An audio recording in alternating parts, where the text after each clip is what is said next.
Okay, so now to be fair with both these phones, we turned their brightness up to the highest setting. Because of the slider, it's hard to get accurate on where you are exactly, so we've just jammed at the settings all the way. We've taken pictures on top of each other with the iPhone 4S and the iPhone 5. Now, one thing we've noticed is the colors are brighter on the iPhone 5. They definitely pop more.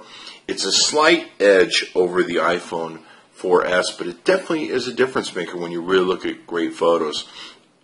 Is it worth going out and buying a new phone for?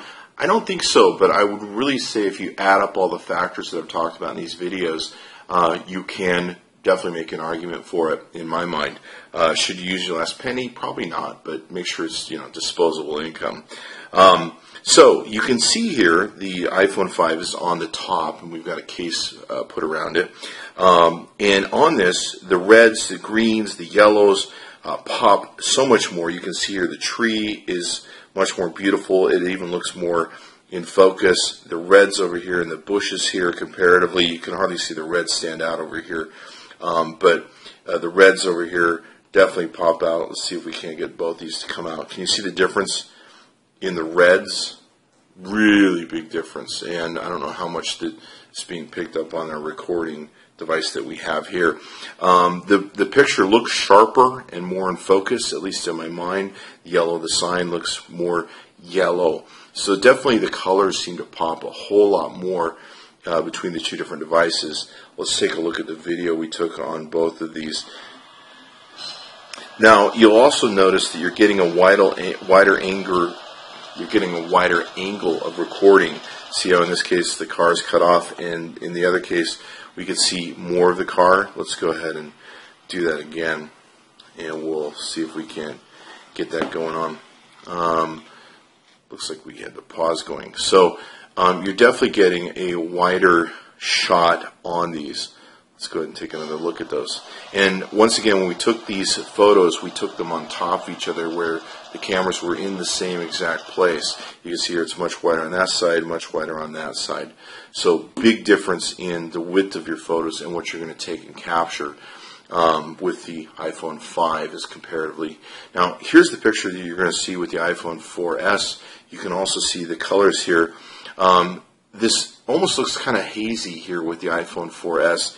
The iPhone 5, the colors are rich, dark, and of course you can see the aperture is much different in how much it's capturing out in its surroundings. Now these are taken from the same exact location, same exact place against the tranny bottle. So you can see here it picks up a lot more data and material in its photo captures, where this is just picking up a very small window.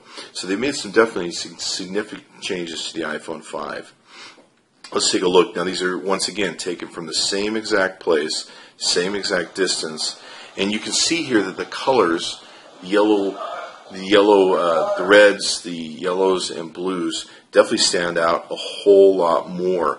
And the real big deal here is just in how those colors really, really pop.